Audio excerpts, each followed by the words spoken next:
The moment Alpha Constantine's hand pulled away from hers, the sacred moon blessing shattered into 1,000 fractured shards of light. Ilara stood frozen at the altar of the ancient temple in Novo Brdo, her white ceremonial gown suddenly feeling like chains around her trembling body. The entire pack watched in horrified silence as the most powerful Alpha in the Balkans turned his back on his chosen mate seconds before completing the eternal bond. "Tell me the city you're watching from so I can send you a hug, because what happens next will leave you breathless." His voice cut through the sacred silence like a blade forged in ice.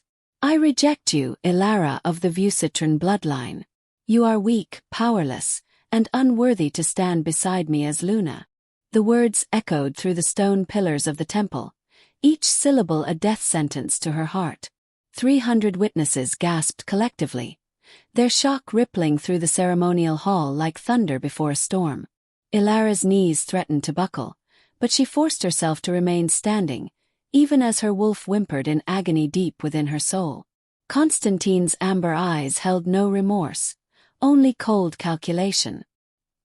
He had waited until this precise moment, until she stood vulnerable before their entire world, to humiliate her completely.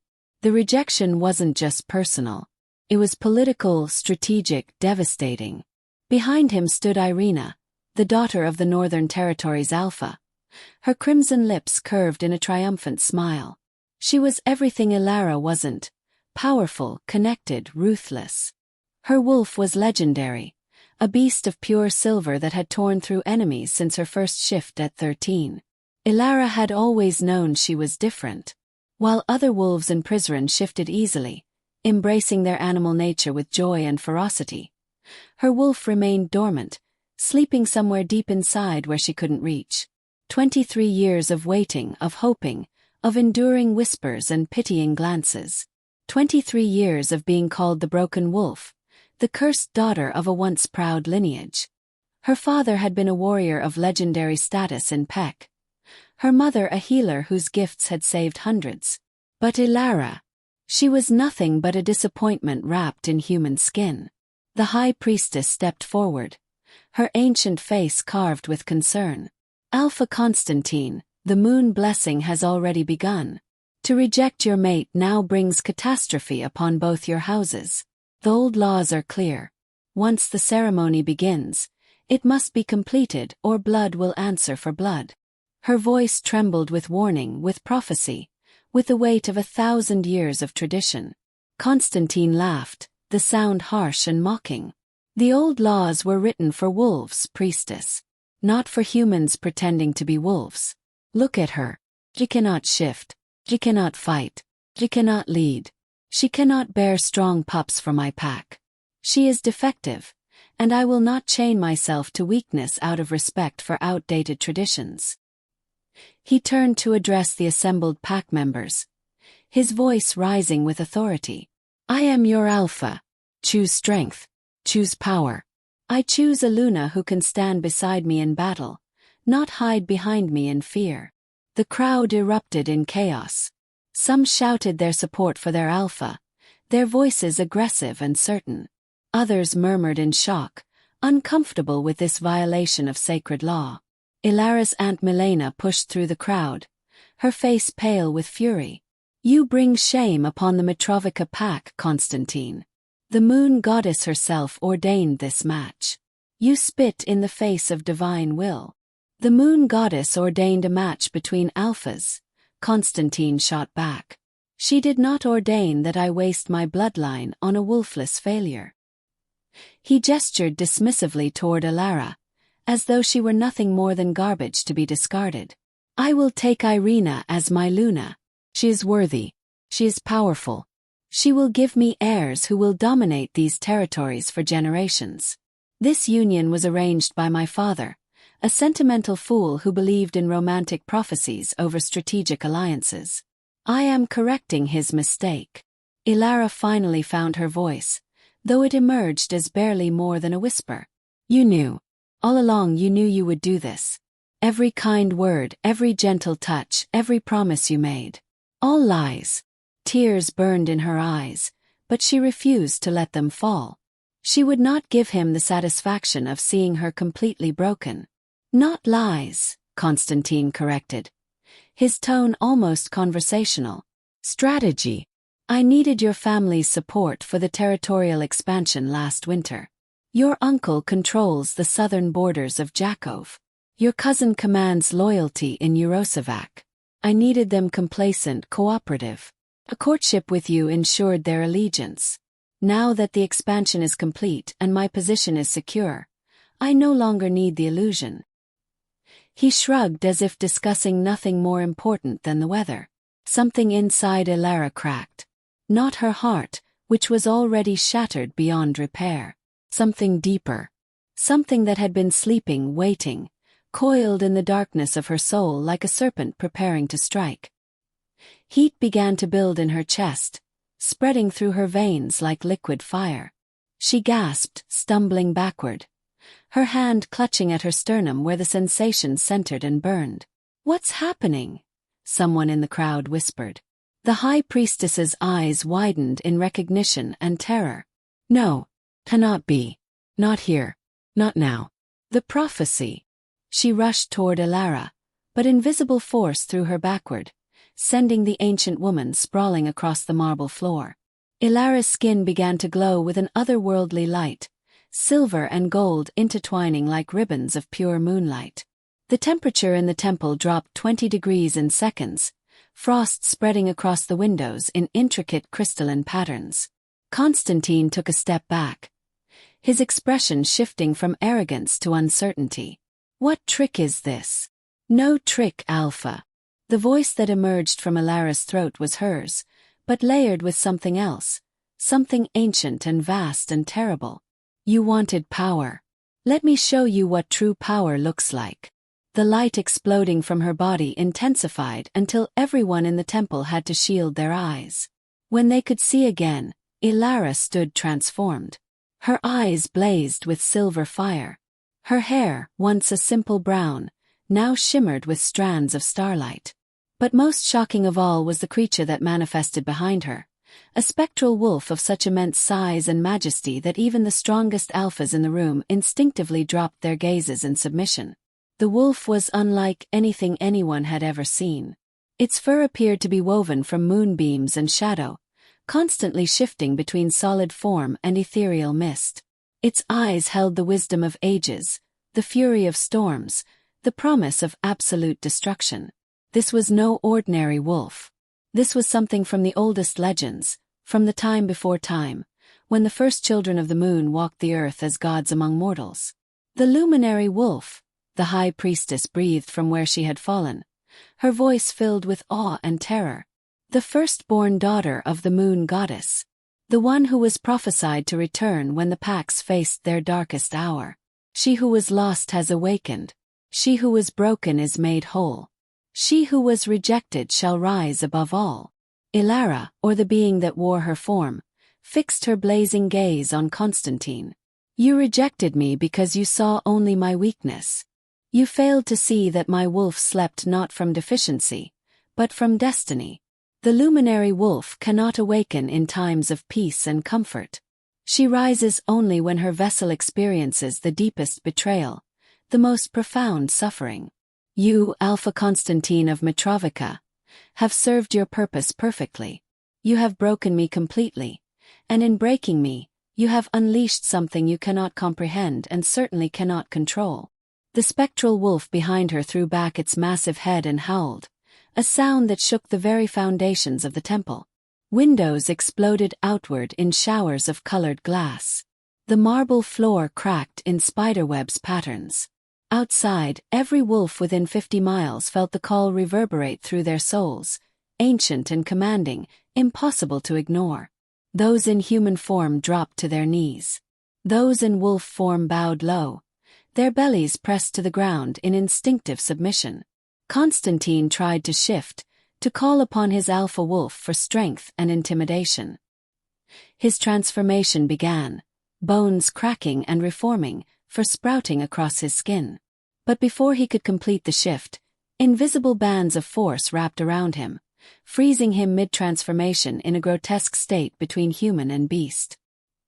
He screamed, the sound morphing from human vocal cords to wolf throat and back again in agonizing dissonance. "You will not shift in my presence without permission," Elara commanded, her voice resonating with absolute authority. "You will not stand unless I allow it. You are Alpha of Mitrovica by heredity and politics. But I am Alpha of Alphas by divine right. The hierarchy you have known your entire life has just been shattered and remade. There is now only one who stands above all others in these territories. And it is not you." She released him, and he collapsed to the floor, gasping and shaking, his body returning to human form. When he looked up at her, his amber eyes held something they had never held before when directed at Elara: genuine fear. Irina rushed to his side, but she too kept her gaze lowered, her earlier smugness replaced by survival instinct. Elara turned slowly, her glowing eyes sweeping across the assembled witnesses. "For years you whispered about me. The broken wolf, the cursed daughter, the embarrassment of the Vucitron bloodline. You pitied me or you mocked me, but you never truly saw me. None of you did. You measured worth by the ability to shift, to fight, to dominate. You forgot that the greatest power often lies dormant until the moment it is needed most." She walked down the altar steps, her bare feet making no sound against the fractured marble. The crowd parted before her like water before the prow of a ship. She stopped before a young girl, no more than 15, who stood with her mother near the back. "You," Elara said softly, her voice gentler now. "Marta of Dukovica. Your wolf has not emerged, and your family fears you are cursed like I was believed to be." The girl nodded, tears streaming down her face. Her mother wrapped protective arms around her shoulders. "You are not cursed," Elara told her. "Your wolf sleeps for reasons you do not yet understand, but she is there. Can feel her waiting. She is strong and fierce and will emerge when you need her most. Never let anyone tell you that your worth is determined by their limited understanding of how power manifests." She moved on, addressing others in the crowd, speaking truths that resonated in the supernatural silence of the temple. To warriors, she revealed hidden weaknesses they needed to address. To healers, she acknowledged gifts they had kept secret. To leaders, she exposed the consequences of decisions they had made or were planning to make. It became clear with each revelation that the luminary wolf saw everything, knew everything, understood the web of cause and effect that bound the pack together in ways no ordinary alpha ever could. Finally, she returned to stand before Constantine, who remained on his knees. "You rejected me at the altar, seconds before my power awakened. Had you completed the bonding, you would have stood beside me as Luna King, the highest position any alpha has held in 500 years. Your pack would have prospered beyond imagination. Your name would have been remembered in legend and song for 1,000 generations. Instead, you chose humiliation and cruelty. You chose to break sacred law for political advantage. You chose your own ambition over divine will." Constantine's jaw clenched. "What will you do? Kill me? Execute me before my pack? Prove yourself as ruthless as any male alpha? Kill you?" Elara laughed, and the sound held no warmth. "Death would be a mercy you have not earned. No, Alpha Constantine. I will do something far more effective. I will remove your gift." Horror dawned across his face. "You cannot. It is not possible. An alpha's wolf cannot be taken. An ordinary alpha's wolf cannot be taken by ordinary means," Elara agreed. "But you rejected your mate at the altar. You violated sacred law. And I am no ordinary wolf. I am the luminary, the firstborn, the one who walks between the mortal realm and the divine. I am the law now, and you have been judged." She placed her hand against his chest, directly over his heart. Silver light poured from her palm, seeping into his body. Constantine convulsed, his back arching, his mouth opening in a silent scream of absolute agony. Inside him, his wolf howled in terror and fury, fighting against the power that gripped it. But fighting the luminary wolf was like fighting the tide, the storm, the turning of the earth itself. Inevitable, unstoppable, absolute. When Elara withdrew her hand, Constantine collapsed forward, sobbing. "No," he whispered. "No, no, no." He could feel the absence, the terrible emptiness where his wolf had lived his entire life. The connection was severed. Power was gone. He was just a man now, ordinary and mortal and weak. Everything he had feared becoming, everything he had projected onto Elara, he now was.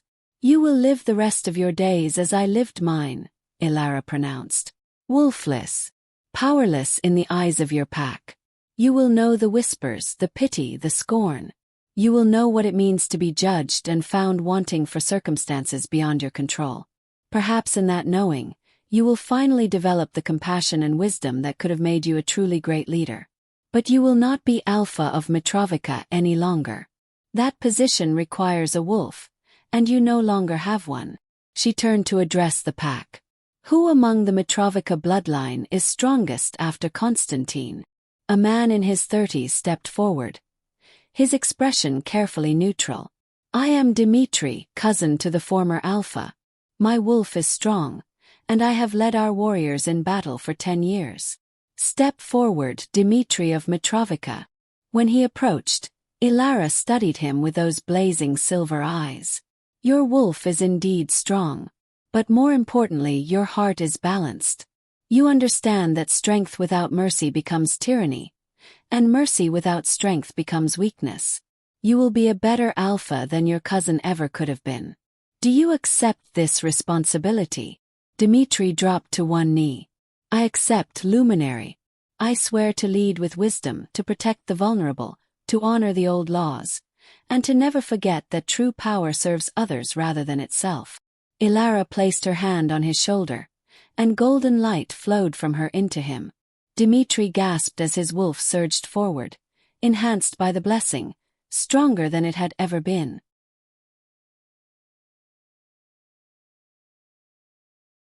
When he rose, his eyes glowed with amber fire, and everyone present could feel the weight of Alpha authority radiating from him. But it was tempered, refined, purified by the Luminary's touch. "Go now," she told him. "Take your former Alpha to his family's home. Care for him as you would any pack member who has suffered a great loss. He is no longer your leader, but he is still your blood.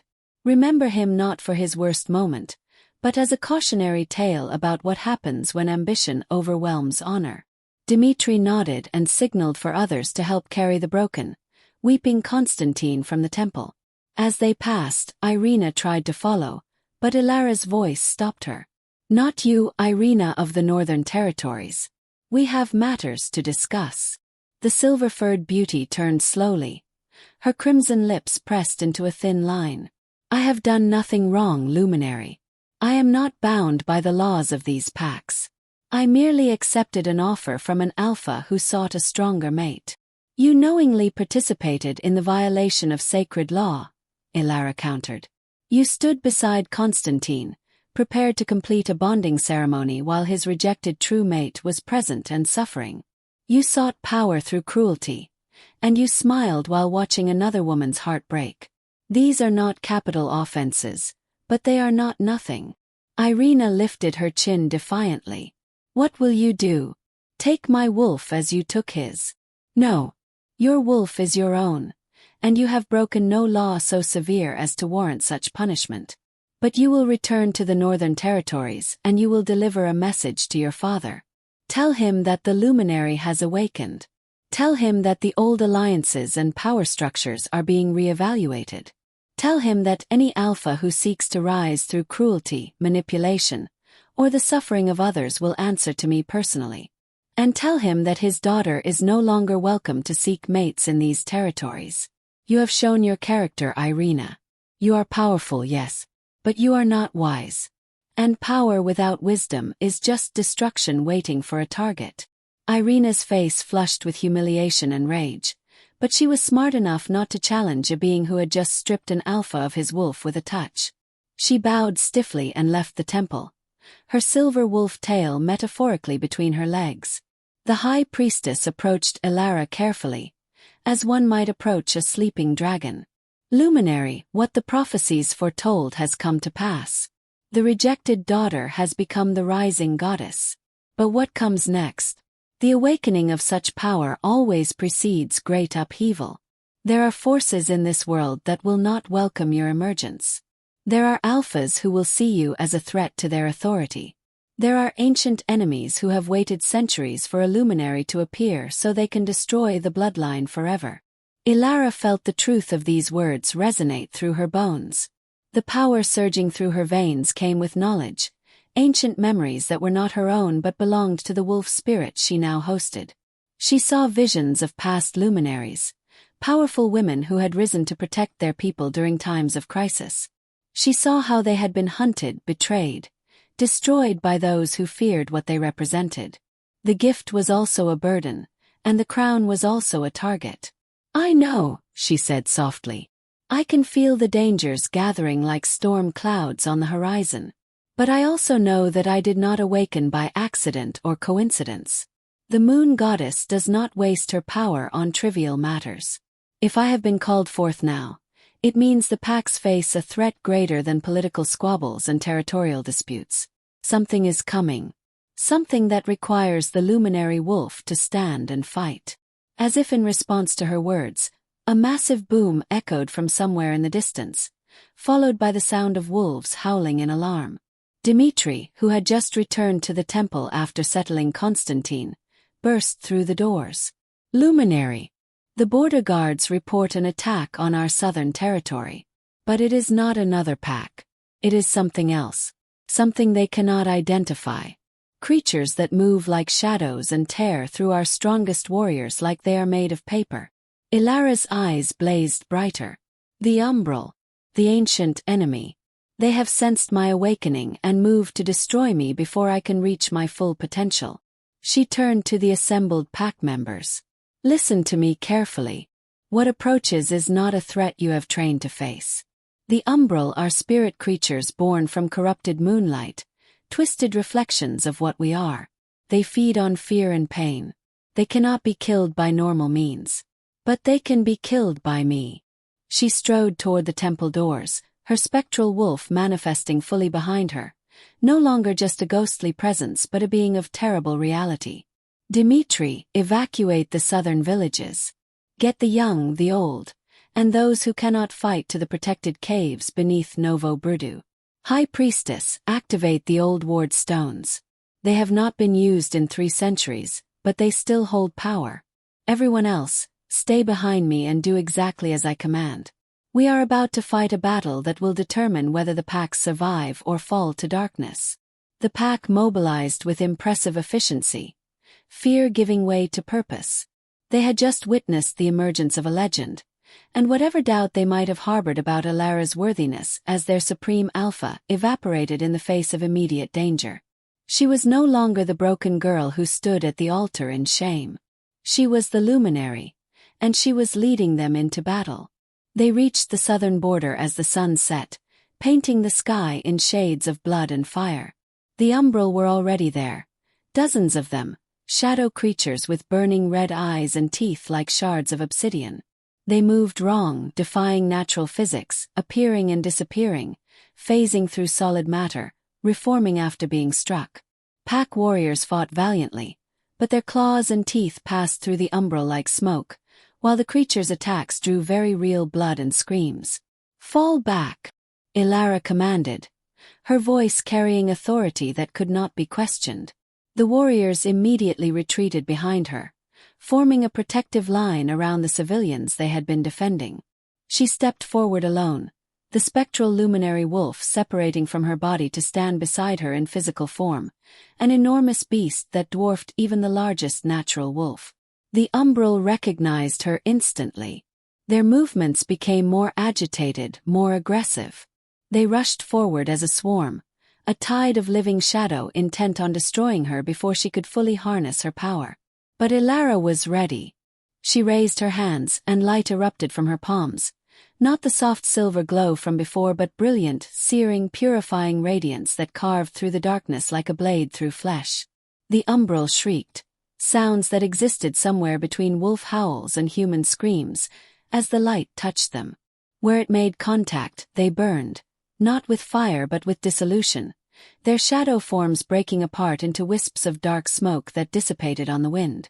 But there were so many of them, and they kept coming, kept attacking, testing her defenses from every angle.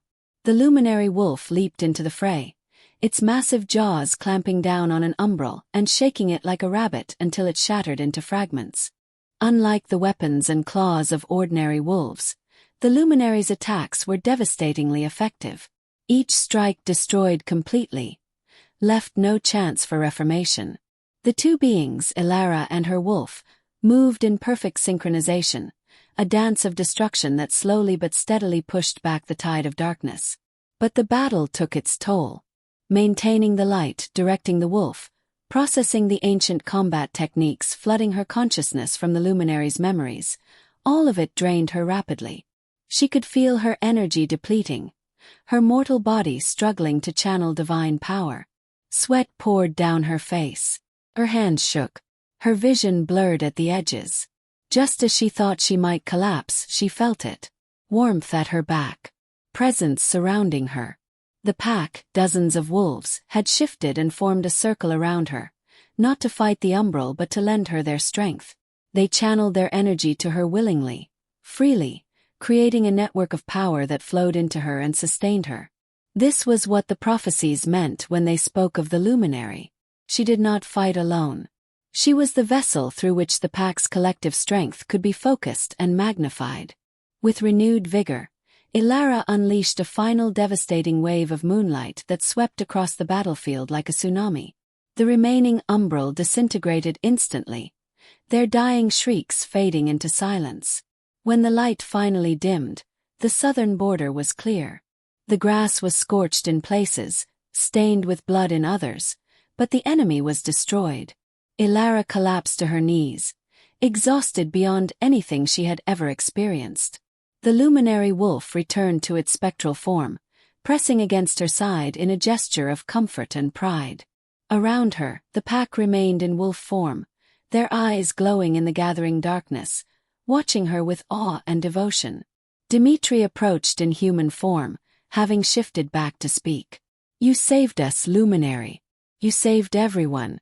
The umbral would have slaughtered the entire southern territory if you had not been here." "We saved them," Elara corrected softly. "Your strength sustained me when mine faltered. This is how the luminary functions. I am not a solitary goddess to be worshipped from afar.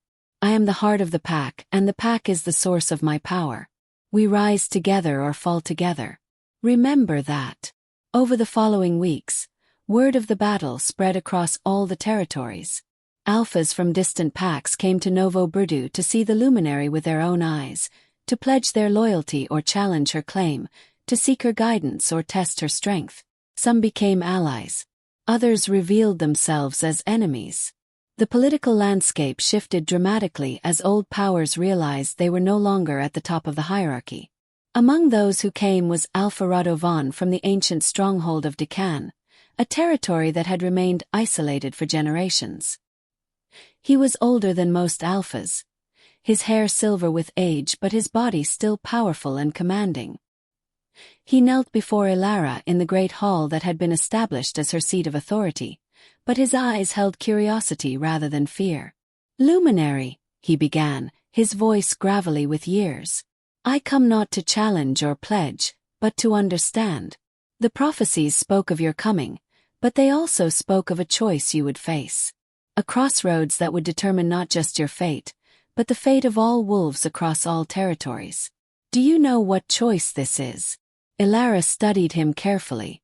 Unlike most who came before her, Radovan's aura held ancient knowledge, the kind that came from guarding old secrets. "I do not," she admitted. "The memories I have inherited from past luminaries are fragmented, incomplete. They show me how to fight, how to lead, how to wield my power. But they do not show me the future." Radovan nodded slowly. "That is because the choice has not yet been made by any luminary before you. You are the first to awaken in an age where the old world and the new world collide. Your predecessors lived in times when wolves were the dominant force, when humans knew of us and feared us, when the supernatural was accepted as reality. But now we hide in shadows. Now we pretend to be human. Now we live in a world that has forgotten magic and would destroy us if they remembered. He stood, his movements deliberate and dignified. The choice is this, luminary. Do you reveal our existence to the human world, uniting the supernatural under your banner to face the threats that even now gather in the darkness? Or do you maintain the veil of secrecy, protecting our kind through concealment as we have done for centuries? Both paths lead to war. Both paths lead to sacrifice. But the enemies you face will be different, and the world you create will be fundamentally changed based on which path you choose. The weight of his words settled over the hall like a physical presence. Ilara felt the enormity of the decision pressing down on her shoulders. To reveal the existence of wolves to the human world would be to risk everything. Humans outnumbered wolves 1,000,000 to 1. They had technology, weapons, the capacity for coordinated global response. But they also had among them those who would understand, who would ally with the supernatural, who would help fight the coming darkness. To maintain secrecy meant continuing as they had for generations, moving in shadows, keeping their true nature hidden. It meant less risk of total annihilation from human military forces.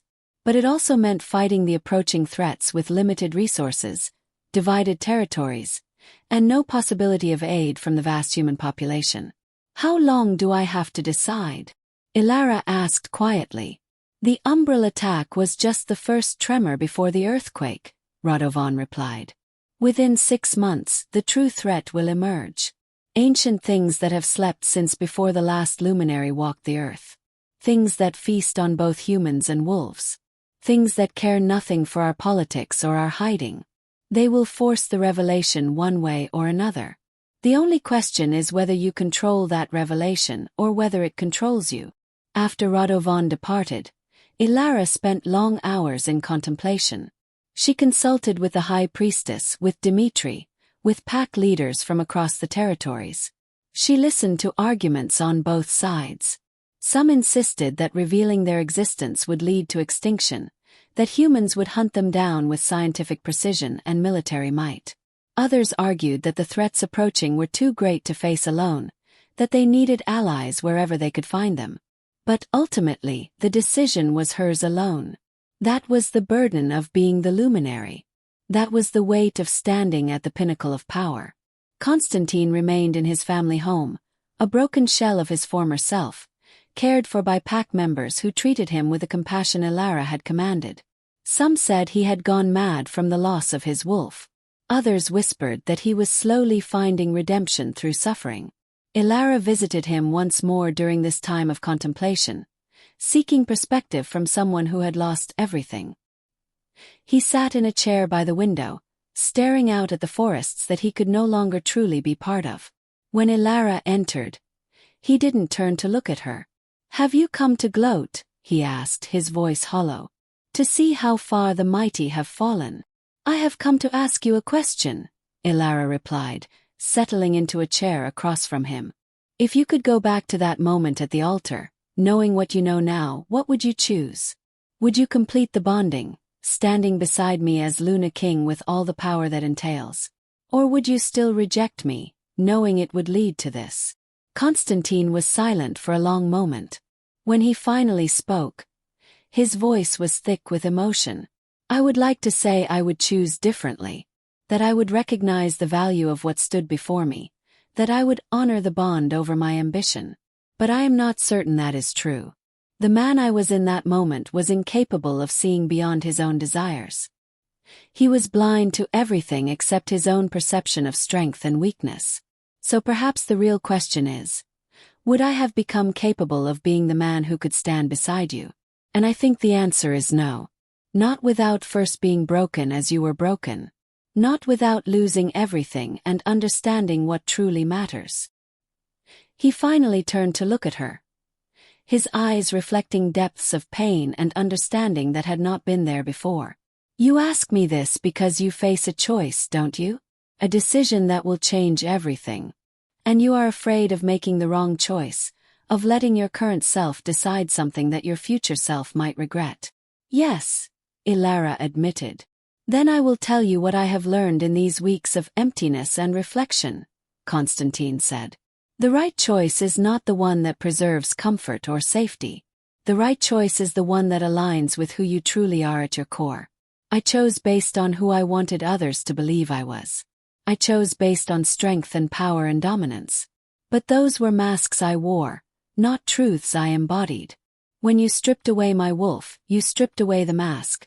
And what remained was a man who didn't know himself at all. Don't make my mistake, luminary.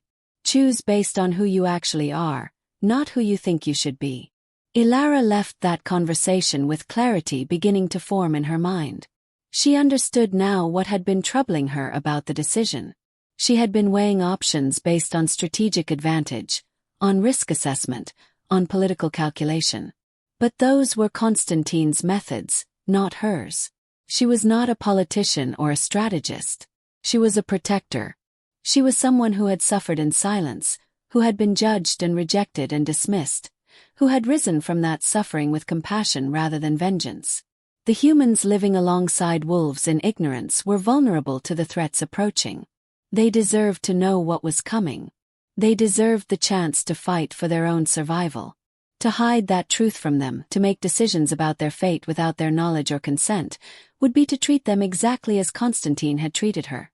As pieces to be moved on a board, as means to an end, as beings whose agency didn't matter. She called a grand council, summoning alphas from every territory, elders from every bloodline, representatives from every pack. In the great hall of Novo Burdu, she stood before hundreds of wolves and spoke her decision. For centuries, we have hidden our true nature from the human world. We have done this out of fear, out of a desire for self-preservation, out of the belief that they would destroy us if they knew what we were. And perhaps that fear was justified.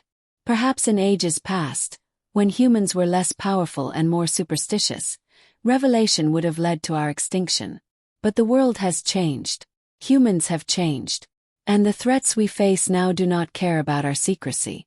They will tear through human and wolf alike without distinction. She let her gaze sweep across the assembled crowd, seeing the fear and uncertainty in their faces. I have decided that we will reveal ourselves to the human world. Not immediately, not recklessly, but systematically and carefully. We will reach out first to those humans who have shown themselves to be allies of the supernatural, those who study the unexplained, those who seek truth over comfort. We will build bridges before we open floodgates. And when the true threat emerges, when the ancient darkness rises, we will face it alongside our human brothers and sisters rather than leaving them blind and defenseless. The hall erupted in argument. Some alphas shouted their approval, declaring this the brave choice, the right choice. Others roared their opposition, insisting this was madness that would lead to their destruction. The debate raged for hours, positions hardening, alliances forming and breaking. Finally, an ancient voice cut through the chaos. It was Elder Miriam from the hidden packs of Grecanica, a woman so old that some believed she had been alive when the last luminary walked the earth. She stood with difficulty, her body bent with age but her eyes still sharp and knowing. "Enough," she commanded, and silence fell instantly. "You debate as though the luminary has asked for your permission. She has not. She has informed you of her decision because she respects you enough to be honest about what is coming. But make no mistake. She is the luminary. She does not require your approval. She is the chosen vessel of the moon goddess, the alpha of alphas, the one who stands above all. Your choice is not whether this happens. Your choice is whether you stand with her when it does." The truth of her words settled over the assembly. Some alphas bowed their heads in acceptance. Others stood and left the hall, making their rejection clear. But most remained, understanding that they had just witnessed a turning point in history, the moment when everything they had known was about to change forever. Ilara spent the next month preparing for the revelation. She identified human researchers, paranormal investigators, government officials who had encountered evidence of the supernatural and kept it quiet. She reached out through carefully crafted messages, through intermediaries, through demonstrations of power that could not be explained away. She built a network of human contacts who would serve as bridges between the two worlds. Among these humans was Dr. Sarah Chen, a geneticist who had been studying anomalous DNA samples for years, samples that showed markers inconsistent with normal human genetics. When Ilara appeared in her laboratory one night, the woman did not scream or run. Instead, she stared with the fascination of a scientist confronting impossible data made manifest. "You're real," Dr. Chen breathed, her eyes wide behind her glasses. "The legends, the stories, the samples I've been studying. They're all real." "We are real," Ilara confirmed. "And soon the entire world will know it. I am here because I need allies who can help bridge the gap between our people and yours. Scientists who can help explain what we are in terms your world will understand. People who can testify that we are not monsters to be feared and destroyed, but beings who have lived alongside humanity for thousands of years." Dr. Chen's hands trembled as she processed this information. "Why now? Why reveal yourselves after so long in hiding?" "Because something is coming," Ilara replied, her silver eyes reflecting ancient knowledge. "Threats that predate both our kinds. Things that have slept in the deep places of the world, in the spaces between dimensions, in the forgotten corners where reality grows thin. They are awakening. And when they emerge fully, they will not distinguish between human and wolf. They will consume all life they encounter. We cannot face them alone. Neither can you." Dr. Chen nodded slowly, her scientific mind already racing through implications and possibilities. "What do you need from me?" "Prepare documentation. Genetic evidence, video proof, testimonies. Create a framework that will help human governments and institutions understand what we are without triggering mass panic. You have 3 months. After that, the revelation happens whether we are ready or not." Over those 3 months, Ilara's network expanded rapidly. She brought together scientists, military officials, religious leaders, journalists, politicians. Each was carefully vetted. Each was shown proof of the supernatural world. Each was given time to process and accept the reality before being asked to help shape the revelation. Not all interactions went smoothly. Some humans reacted with fear and aggression. Some attempted to capture wolves for study or exploitation. These individuals were dealt with firmly but not lethally, their memories altered by the pack's few remaining practitioners of the old mental arts, their evidence destroyed. Ilara would reveal the truth on her terms, not through chaotic exposure. Meanwhile, the signs of the approaching darkness grew more frequent and more disturbing. Wolves on border patrols reported areas where reality seemed wrong, where the air tasted of copper and decay, where shadows moved independently of any light source. Livestock across multiple territories were found dead, drained not of blood but of something else, something deeper. Their bodies remained physically intact but felt hollow, empty, as though their very life essence had been extracted. The High Priestess spent long hours in the ancient archives beneath Prizren, searching through texts that had not been opened in centuries. She emerged one day with a tome bound in leather so old it was nearly black, its pages covered in script that predated any modern language. "I have found the records of the last great rising," she announced to Ilara in the private chamber that served as the luminary's study. 4,000 years ago, when the world was young and the boundaries between realms were less stable, creatures from the void between dimensions poured into our reality, feeding on life force, growing stronger with each victim they consumed. The wolves of that age fought them, but they were losing. Entire packs were wiped out. Entire human civilizations fell to ruin. How were they stopped? Ilara asked, leaning forward intently. They weren't.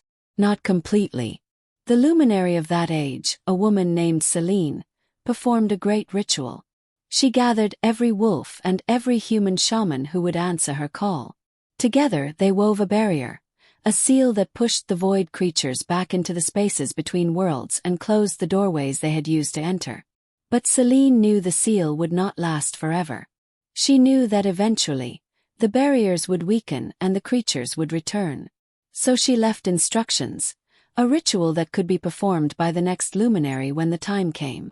The High Priestess turned the ancient tome so Ilara could see the diagrams and symbols inscribed on its pages. But the ritual requires something that has not existed for 3,000 years. It requires humans and wolves working together in perfect harmony, channeling their combined life force through the luminary as a focal point. Without human participants, the ritual cannot generate enough power to restore the seal. With only unwilling or frightened human participants, the harmony required cannot be achieved. This is why you had to reveal our existence, luminary. This is why the moon goddess ensured your awakening happened now, in this age. Because this is the age when humans and wolves might finally unite as allies rather than as predators and prey. Ilara felt the weight of destiny settling even more heavily on her shoulders. Everything that had happened, from Constantine's rejection to her awakening to the political maneuvering of the past months, all of it had been moving toward this moment. She was not just a leader or a protector. She was the linchpin of a ritual that would determine whether life itself continued in this reality. "How long do we have?" she asked quietly. "Based on the frequency and intensity of the incursions, I estimate 6 weeks. Perhaps 8 if we are fortunate. After that, the barriers will collapse completely and the void will pour through. Nothing will survive. Not us, not humans, not any life on this planet. 6 weeks to complete a revelation that would upend human society. 6 weeks to build enough trust that humans would willingly participate in a supernatural ritual. 6 weeks to unite two species that had spent millennia in mutual ignorance or mutual fear. It was an impossible timeline. But Ilara had already accomplished several impossible things. What was one more? She activated her network of human contacts and set the revelation in motion. It began with carefully coordinated press conferences in major cities across the globe. Dr. Chan and her fellow scientists presented genetic evidence, documented cases, video footage of wolves shifting from human to animal form. Religious leaders spoke about ancient texts that referenced shapeshifters, about legends that had always contained kernels of truth. Military officials testified about encounters their forces had had with supernatural beings, incidents that had been classified for decades. The reaction was predictable chaos. Stock markets crashed as investors panicked about the implications. Religious groups split between those who saw wolves as demons and those who saw them as divine creation. Governments scrambled to develop policies for how to interact with a species that had been living hidden within their borders for generations. Social media exploded with fear, fascination, conspiracy theories, and heated debate. But within the chaos, something else emerged. Stories of wolves who had saved human lives while in disguise. Testimonies from humans who had been friends, colleagues, lovers of wolves without knowing their true nature.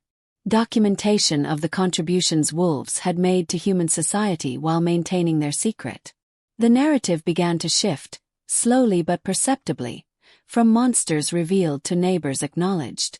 Ilara made a personal appearance before the United Nations, standing in the assembly hall as her spectral wolf manifested behind her, impossible to deny or explain away. She spoke calmly and clearly about the reality of the supernatural world, about the history of cooperation and coexistence between their species, about the threat that now approached. "We have revealed ourselves not to conquer or to threaten," she stated, her voice carrying to every corner of the hall and to billions watching via broadcast. "We have revealed ourselves because we need allies. Because the enemy approaching does not care whether you are human or wolf, whether you believe in the supernatural or deny it. The void creatures that are even now breaking through the weakened barriers between realities will consume all life they encounter. We can face them separately and fail separately, or we can face them together and have a chance at survival. The choice is yours." The debates that followed in government chambers and public forums were intense and often bitter. But gradually, reluctantly, the tide turned toward cooperation. The evidence was too strong to deny. The threat was too great to ignore. And Ilara herself became a symbol that bridged the divide, a being of such obvious power and yet such evident compassion that even the most skeptical found it difficult to maintain their fear. 3 weeks after the revelation, the first major void incursion occurred.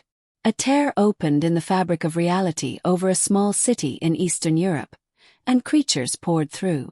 They were things of nightmare, beings that hurt to look at directly because they existed partially in dimensions human and wolf eyes were not meant to perceive.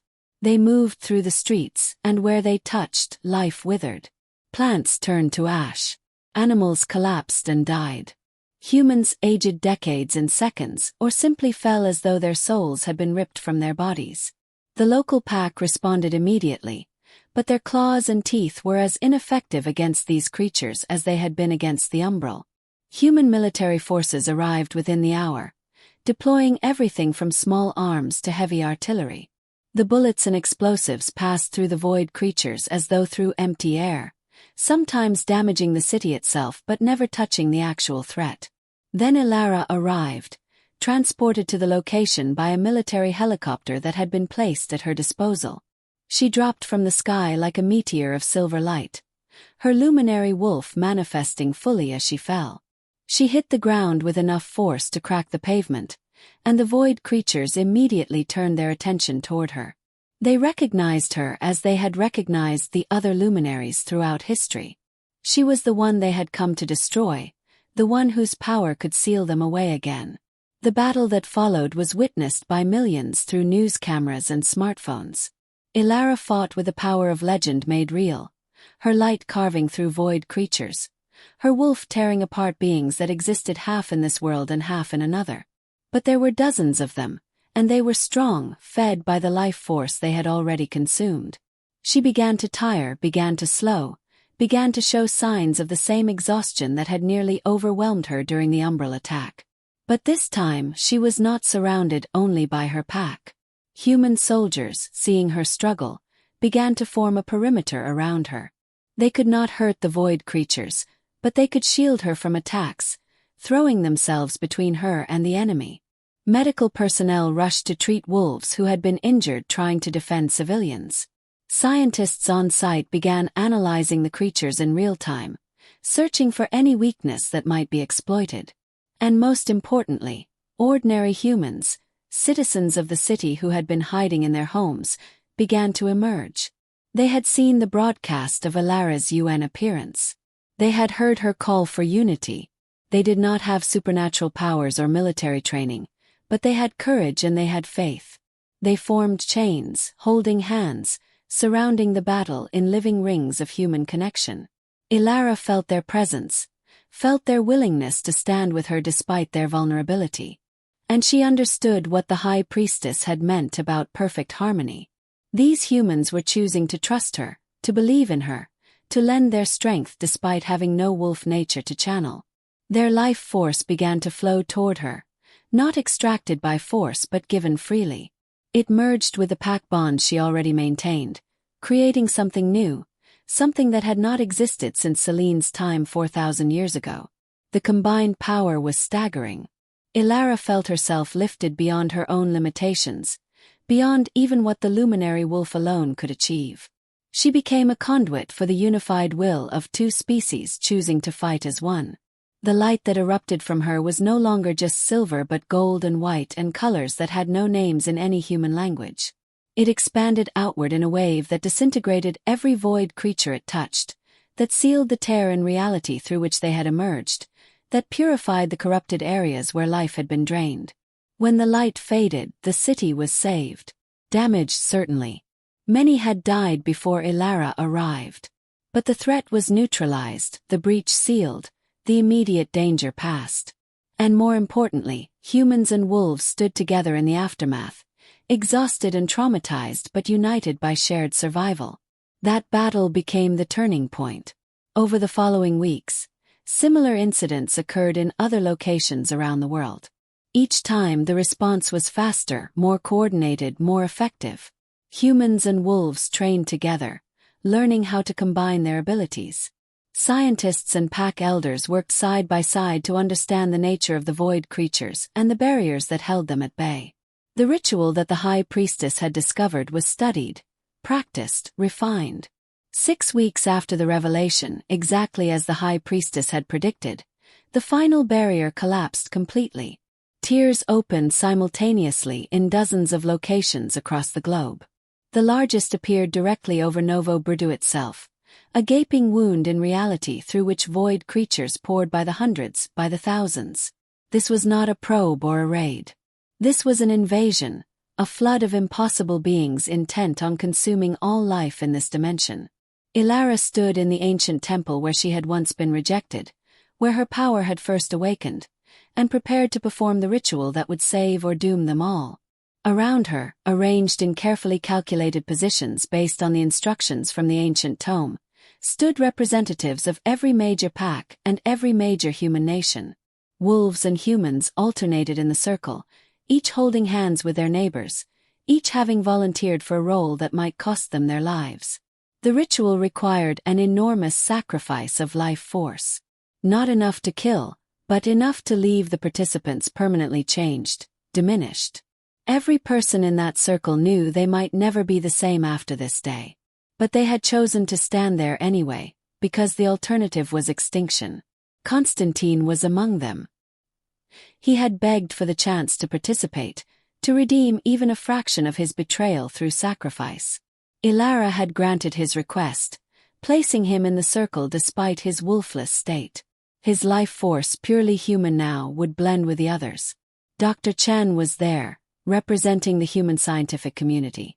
Dimitri stood for the Mitrovica pack. Elder Miriam from Grecanica. Alpha Radovan from Decan. Military generals and pack warriors. Healers and researchers. Humans and wolves from every nation, every background, every walk of life.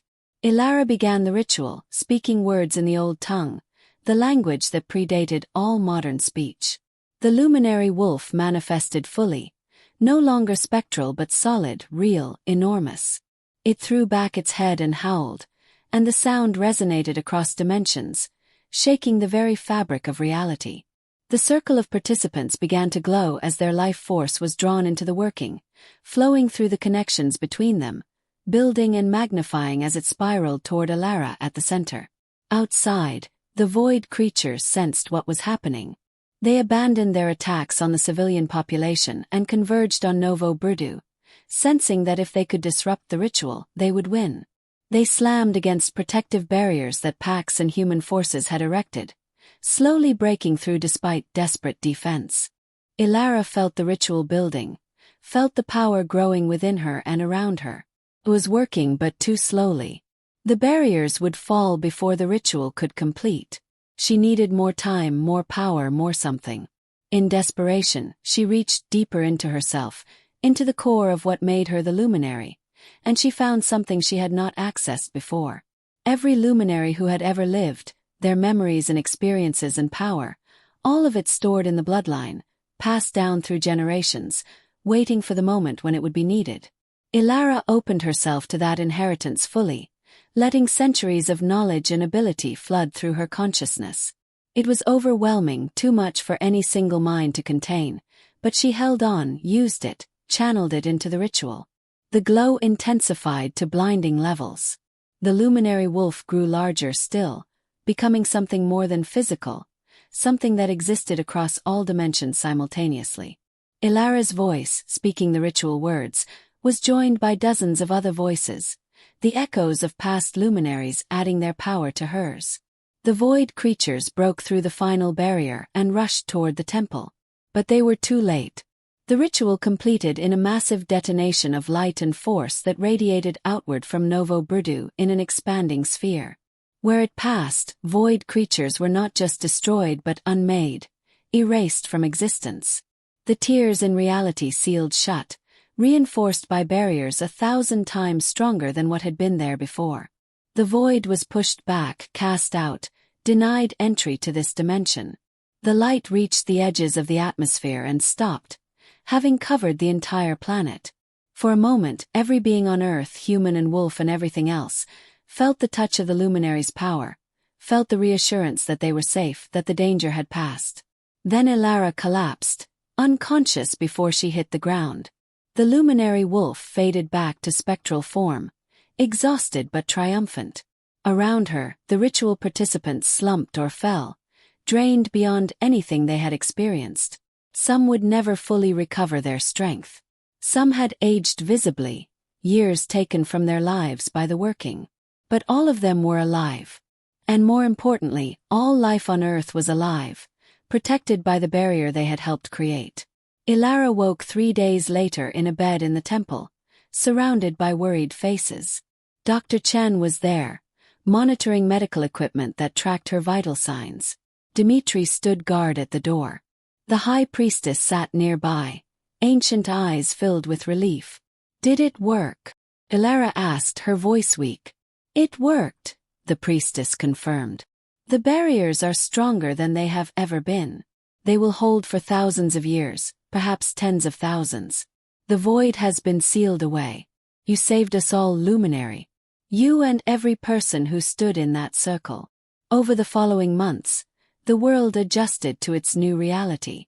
Human and wolf societies began the slow process of integration, negotiating treaties, establishing laws, building new structures that acknowledged both species. It was not always smooth. There were incidents of violence, moments of fear and mistrust. But the memory of standing together against extinction was too fresh, too powerful. The bonds forged in that ritual held. Ilara became not just the alpha of wolves but a leader recognized by humans as well, a bridge between worlds, a symbol of what could be achieved through unity. She established councils that included both species, courts that dispensed justice fairly regardless of whether the accused walked on 2 legs or 4, schools where young humans and young wolves learned together. Constantine remained wolfless but found purpose in his diminished state. He became a teacher, helping young wolves understand the importance of humility and compassion, using his own fall as a cautionary tale. He never sought Ilara's forgiveness, understanding that some wounds ran too deep. But he lived his remaining years in service to the ideals he had once rejected, and in that service, he found a measure of peace. Irina returned from the Northern Territories, humbled by the events she had witnessed from afar. She pledged herself to Ilara's service, using her considerable strength to protect the new order. She and Ilara never became friends, but they developed a relationship of professional respect, 2 powerful women who had learned hard lessons about the true nature of power. On the first anniversary of the revelation, Ilara stood once again at the altar in Novo Brdo where she had been rejected. The temple had been rebuilt yet again, transformed from a place of pack ceremonies into something larger, a symbol of human-wolf unity. Representatives from across the globe had gathered to commemorate the day that changed everything. As Ilara looked out over the assembled crowd, she reflected on the journey that had brought her here. 1 year ago, she had stood in this exact spot as a powerless, rejected girl, humiliated before her entire world. She had been broken, destroyed, left with nothing. But that destruction had been necessary. The rejection had been the catalyst. Constantine, in his cruelty and ambition, had served as the instrument of destiny. He had broken her so completely that the only way forward was transformation. He had rejected her seconds before her power awakened, and in doing so, he had unleashed not just the luminary but the entire chain of events that saved 2 species from extinction. She did not thank him for it. She did not forgive him for it. But she understood it in a way she never could have before. Sometimes the worst moments in our lives are the hinges upon which fate turns. Sometimes we must be destroyed to become who we are meant to be. The high priestess approached and handed her a ceremonial torch, symbol of the light that had driven back the darkness. Ilara took it and raised it high, and the crowd roared their approval. Wolves howled and humans cheered, the sounds blending together in a harmony that would have been impossible a year before. As the celebration continued around her, Ilara allowed herself a moment of private reflection. She thought about the young girl who had stood at this altar waiting to be claimed by an alpha who valued strength over character. She thought about the woman who had emerged from betrayal and humiliation with power beyond imagination. She thought about all the luminaries who had come before, all the women who had stood at impossible crossroads and made choices that shaped the fate of worlds. And she thought about the future, about the world she was building, about the legacy she would leave when her time came. The barriers would hold for thousands of years, but eventually they would weaken again. Eventually another luminary would be needed. The cycle would continue, but each generation would stand on the foundation built by those who came before. The story that had begun with rejection at an altar had transformed into something far greater than any personal tragedy or triumph. It had become a story of unity, of sacrifice, of two species learning to see each other not as threats or mysteries but as partners in survival.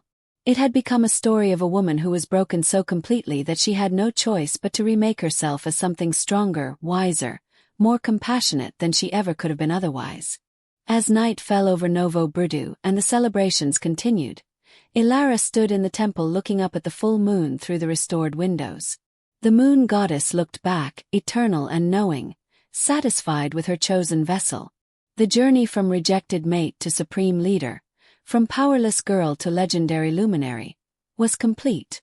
But the work of building a better world, a united world, a world where power served others rather than itself, that work would continue for as long as she drew breath. Constantine had rejected her at the altar, seconds before her power awakened.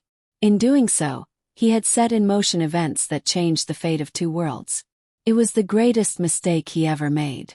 And it was the greatest gift he never meant to give. Because sometimes the moment we are broken is the moment we finally become whole. Sometimes rejection is the door through which we walk into our destiny. And sometimes the people who hurt us the most are the instruments through which fate shapes us into exactly who we need to be. The moon shone down on Ilara, the luminary, the alpha of alphas, the bridge between species, the woman who had been rejected and transformed and risen to heights she never could have imagined. And in that moonlight, she smiled, no longer the broken girl but the legendary leader, ready for whatever challenges the future might bring. Ready to continue the work. Ready to protect and unite and guide. Ready to be exactly what the world needed her to be. The wolf who had slept in darkness had awakened in light. And nothing would ever be the same.